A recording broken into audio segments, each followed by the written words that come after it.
On poursuit avec ce phénomène peu connu et pourtant assez répandu dans le monde du travail, le burn-out des patrons, un épuisement professionnel encore mal pris en charge.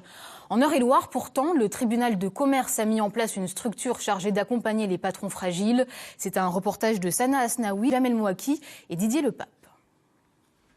Le burn-out est un mal-être peu connu dans le monde du travail. Assimilable à la dépression, il peut aller jusqu'au suicide.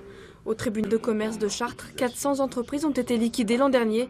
L'échec, l'isolement, le désespoir, certains chefs d'entreprise prennent parfois de mauvaises décisions. APESA est une structure qui vient d'être mise en place afin de détecter les responsables d'entreprises en grande souffrance. Un chef d'entreprise, c'est fait pour prendre des décisions, qu'elles soient bonnes ou mauvaises. C'est pas le problème, là. C'est celui qui est apathique, qui a plus de motivation, et puis qui prend plus de décision. Et qu'on voit, qu'on arrive à voir chez nous, puis surtout qui ne s'intéresse pas à sa procédure, ou en fin de compte, qui rend les armes. Les sentinelles sont en charge de détecter par le biais d'un questionnaire les patrons en grande dépression.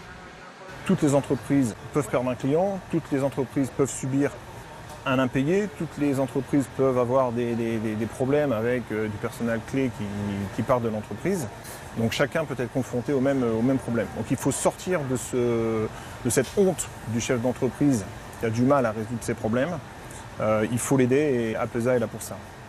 APESA finance 5 séances de thérapie pour mettre des mots sur ce mal-être. Le seul moyen effectivement de l'aider va être d'affronter un petit peu chaque journée finalement, c'est-à-dire déjà de maintenir l'individu dans l'instant présent, plutôt qu'effectivement de le projeter sur les prochains mois. Donc à partir du moment où déjà on sent que l'angoisse, parce que c'est une angoisse, va se véhiculer sur les 6 prochains mois, l'objectif peut déjà être de réduire un tant soit peu le périmètre et dire ok, on se concentre sur chaque jour et on affronte un petit peu chaque jour. La grande dépression reste l'une des principales causes de suicide dans le monde du travail, mais elle n'est pas encore reconnue comme maladie professionnelle.